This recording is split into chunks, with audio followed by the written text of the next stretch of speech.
1, 2, is this on? The Rock has had his fair share of personas over the years, consistently switching between both heel and babyface, and being one of the most entertaining characters on the show in the process. As regardless of what role he played, the core of his character rarely changed, but he was still able to make you cheer him or even boo him. And over time, fans have certainly done both when witnessing the different eras of The Rock. So today, we're ranking the different versions of The Rock through the years. Number 9, Rocky Maivia, November 96 to August 97. As great as The Rock we all know and love would become, he certainly had a difficult start despite an impressive first outing,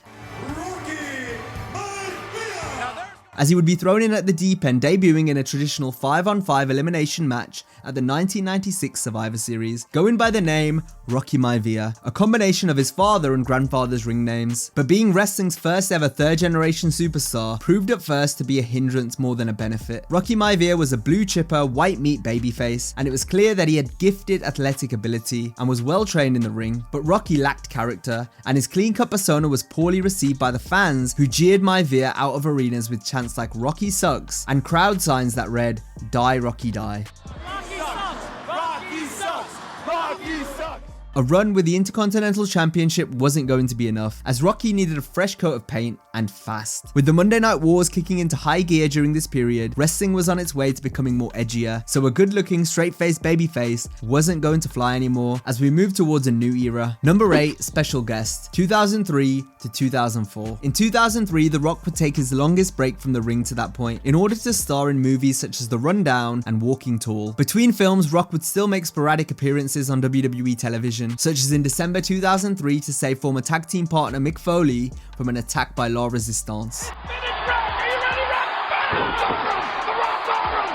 Rock would also appear in a segment with Eugene, return to Raw in his hometown of Miami, and he hosted a Diva Search pie eating contest. These moments were still entertaining, but if anything, they reminded fans of what they were missing, as these one-off appearances showed how The Rock was still a level above everyone on the mic. And this was without doubt Hollywood's gain, as Rock's unmatched wrestling charisma translated well to the big screen in both films he starred in during 2003 and 2004. The Rock wrestled one more match during this period as the Rock and Sock Connection teamed up for the last time in a handicap match, The Rock and Sock Connection, against Randy Orton, Batista, and Ric Flair at WrestleMania 20. The WWE would allow The Rock's contract to expire at the end of the year without so much as even a phone call from Vince McMahon, and perhaps this fueled the fire in regards to Dwayne Johnson distancing himself from the Rock name and the WWE as a whole. Number 7, Joining the Nation, August 97 to March 98. The Nation of Domination was a group that thrived under the leadership of Ron Simmons, but it was The Rock that quickly became the faction's most popular and over member. All Rock needed was a microphone in his hand.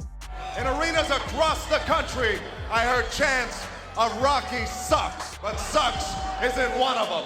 Rock's heel turn made the WWF realize that they had something special with the former Rocky Maivia, who is now exclusively known as The Rock. It was one of wrestling's great career turnarounds as Rock established himself as one of the Federation's biggest heels, as he held the Intercontinental title for a second time, featuring in memorable feuds with Steve Austin and Ken Shamrock. The Nation gave Rock a chance to effectively develop his character and build upon the natural charisma he had that didn't get the opportunity to shine through during the Rocky Maivia days. As a heel, his confidence also improved. Rock's natural aptitude in the ring was now combined with impressive mic skills and growing main event potential. Number 6, Boots to Asses, February 2011 to April 2014. The Rock made his long-awaited return to WWE in 2011 in order to build up a feud with John Cena, which ultimately lasted for over 2 years. They would main event WrestleMania 3 years in a row together, which included 2 matches against each other at WrestleMania 28 and 29, with both proving to be massive financial successes for WWE. While for fans it was a dream come true to see such icons of the sport finally face off on the biggest of stages, especially given The Rock went into his second bout with Cena as the WWE Champion, after capturing the title for the first time in 11 years at the 2013 Royal Rumble, defeating CM Punk to end an over year-long championship reign. One critique for The Rock during this period were perhaps his promos. He was still able to cut some of his best though, including one that didn't even air on WWE television, but there were times when Rock's material was lacking, with Cena even getting the better of him on the microphone on a few occasions. And after April 1st, you won't be making no more movies. You gonna need surgery on your face just like you had it on your boobies. Either way, when it came time to turn it on at the show of shows, The Rock definitely delivered with 2 top performances in each of he and Cena's WrestleMania main events. And this is despite the fact Rock suffered torn abdominal and abductor muscles, as well as a hernia during the second match, forcing the wrestlers to go home early. This match acted as a passing of the torch as such, and afterwards The Rock would once again leave for Hollywood. Over the next few years, The Rock would continue to show up on WWE TV every now and then, including at the following 3 WrestleManias, with the People's Champ even wrestling at Mania 32, in what technically counts as a match, although it only lasted 6 seconds, which became a record for the shortest match in WrestleMania history. Number 5, Undisputed Champion, June 2002 to August 2002. Following WrestleMania 18 in 2002, The Rock would leave WWE for a short time whilst continuing to pursue his acting career. Rock would return that summer, being thrusted straight into the Undisputed title picture alongside Kurt Angle and champion at the time, The Undertaker, and the Great One would manage to defeat the two to claim the title at the Vengeance pay-per-view in a stellar triple threat match. The People's Champ would be best remembered during this period, however, for his match with Brock Lesnar in the main event of SummerSlam. Rock faced a massive test in the undefeated Brock, who had quickly skyrocketed himself to the top of the card. The Rock would make Lesnar look like $1,000,000 and put him over in a big way, as Brock pinned him clean in the middle of the ring to become the new champion. This match was made even more entertaining by how split down the middle the fans were for both competitors, as the crowd knew The Rock was set to leave for Hollywood again following the show and made their feelings known. The Rock has always been one to play off the crowd. The way he worked as heel at Mania 18 is a prime example, and this was no different at SummerSlam, as he cut a heel promo on the fans after the match, a foreshadowing for the Hollywood Rock character that was still to come. As of now, Sing Along with The Rock is over. Although Rock's run as Undisputed Champion proved to be brief, it did treat us to some great matches, as it was clear The Rock was still at the top of his game on the mic and in the ring, despite now only wrestling for the WWE on a part-time basis. Number 4, Leading the Nation, March 98 to October 98. The Rock's career resurgence after joining the Nation of Domination allowed us to see what the Great One was truly capable of. It soon became clear that The Rock was on a slow burn to eventually becoming the leader of the nation. After weeks of bickering between the two, The Rock would finally overthrow Farouk as the leader of the Nation of Domination on the night after WrestleMania 14. From there, Rock would defeat Farouk at Over the Edge 1998. While joining the Nation allowed The Rock to be himself and come out of his shell, becoming the group's leader allowed him to turn his personality all the way up to 11, as he fired on all cylinders whenever he got on the mic. The Rock is going to raise his big right hand. He's going to raise the people's eyebrow. He's going to lay the smack down on both of you candy asses. And as The Rock was leading the nation through 1998, Triple H was doing the same on the babyface side with D-Generation X. This meant that it was only natural for the two factions to feud, with the two leaders going up against one another. Rock and Triple H developed great chemistry in the ring. This, coupled with the real-life competitive rivalry the two shared, led to them having some very good matches, which were topped off with an excellent ladder match at SummerSlam 98. There was no denying they were both on the path to superstardom. The Rock's incredible charisma was endearing him more and more to the fans, to the point where he'd essentially become a babyface by the time Mark Henry and D'Lo Brown turned on him in the fall of 98. This put the final nail in the coffin to the nation, which was nearing its natural end, as Rock had already been riding solo in the prior months, having outgrown the faction. So after initially being universally rejected as Rocky Maivia the first time round, The Rock was now a well-supported babyface for the first time in his career. Number 3, Corporate Rock, November 98 to May 99. The Rock ran the gauntlet during the 1998 Survivor Series, defeating 3 wrestlers on his way to the final of the Deadly Game tournament, eventually winning the WWF Championship for the first time. Rock began the night as a massive babyface with the fans firmly in his corner, but there was still a massive swerve to come, and it came when Vince McMahon ended the match after The Rock locked Mankind in the sharpshooter, just like Shawn Michaels did to Bret Hart in Montreal 12 months prior. And just like then, Vince would call for the bell without any submission ever occurring. The Rock had suddenly gone from a top babyface to a top heel overnight, in no small part thanks to Vince. Decked out in flashy shirts and designer shades, The Rock continued to raise his game even further, and now with the WWF title in his possession, the sky was the limit. Rock's first test as champion was Mankind in what would go down as one of wrestling's greatest feuds, with such classics like their halftime heat empty arena match, the Raw match where Mankind won his first WWF championship, and the violent I Quit match at the 1999 Royal Rumble.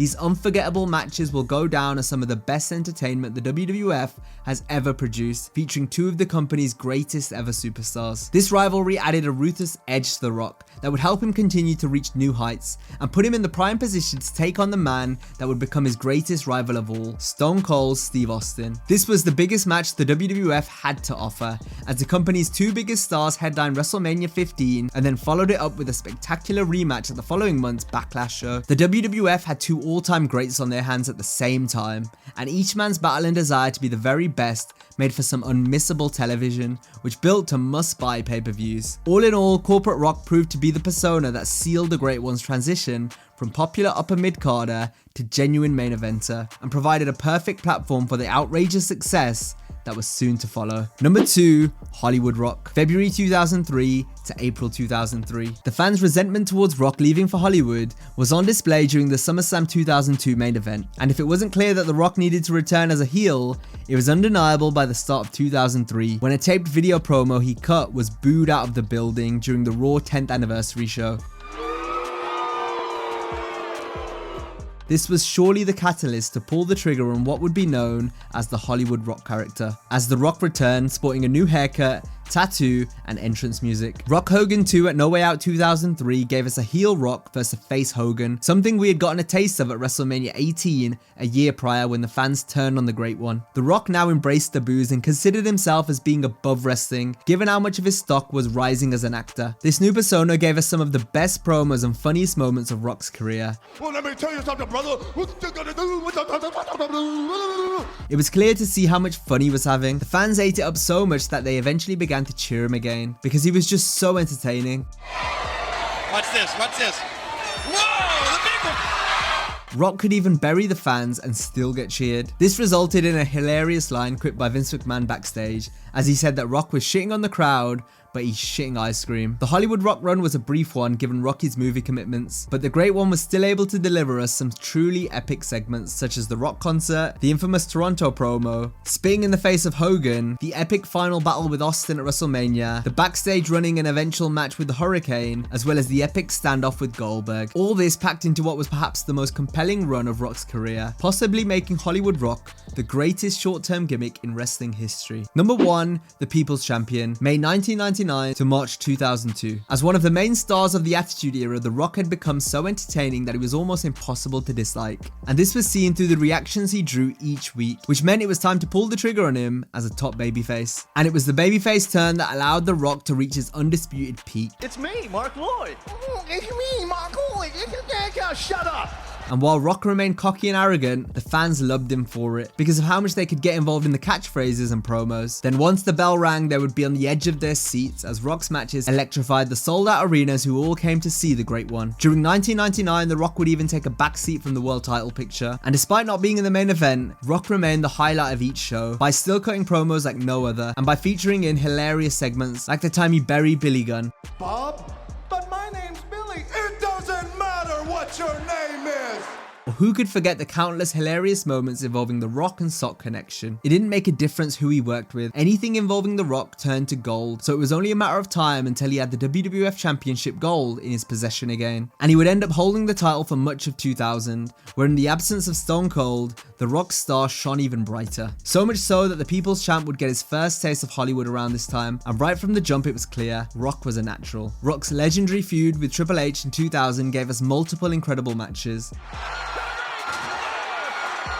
and was followed up with a second feud with Stone Cold, 2 years on from their first WrestleMania match. Rock and Austin were neck and neck, but some may argue that the Great One had now overtaken Austin given how good of a year the People's Champ had in the Rattlesnake's absence. True or not, what is for sure is that there were no superstars more deserving of wrestling in the final match of the Attitude Era, as Rock and Austin closed out WrestleMania 17 with a 5-star classic. Following 17, filming began for The Scorpion King, which was The Rock's first feature role in a movie, and the film's box office success, as well as the praise for The Rock's performance, was a big sign that ultimately, Rocky wouldn't be long for the wrestling world. Rock continued working part-time and led the WWF to victory as they defeated the Alliance at the end of 2001. The following year's WrestleMania at the Sky Dome Toronto acted as the perfect ending to this era of The Rock, as Hogan passed the torch to Rock in the dream match of all dream matches. The 68,000 fans' reaction to the two icons doing battle made this one of the most memorable encounters in WWE history, in what proved to be a passing of the torch moment, as Rock was part of another all-time great WrestleMania moment when he and Hogan shook hands and posed after the match. All in all, it doesn't matter which version of The Rock you prefer, because each one was able to just bring it, while putting boots to asses, ultimately allowing the People's Champion to become the most electrifying man in all of entertainment. The Rock knew his role in the world of wrestling, but he certainly didn't shut his mouth. His role was to finally become perhaps the best damn WWF champion there ever was, defeating Rudy Poos and jabronis and laying the smackdown on candy asses, and that's something The Rock guarantees, because anyone that did dare to go one-on-one with the Great One, he would take you down to Know Your Role Boulevard, which is on the corner of Jabroni Drive, and check you directly into the SmackDown Hotel, where they're known to serve nice pie if you smell what The Rock is cooking. So in 10 seconds, and The Rock means 10 seconds, the millions and millions of The Rock's fans will be chanting his name. And that brings us to the end of this video. As always, if you enjoyed the video, be sure to give it a like and subscribe to the channel. And if you enjoyed this one, be sure to check out our other video where we rank all 9 gimmicks of The Undertaker throughout the years. Hope you have a great day, and I'll see you next time.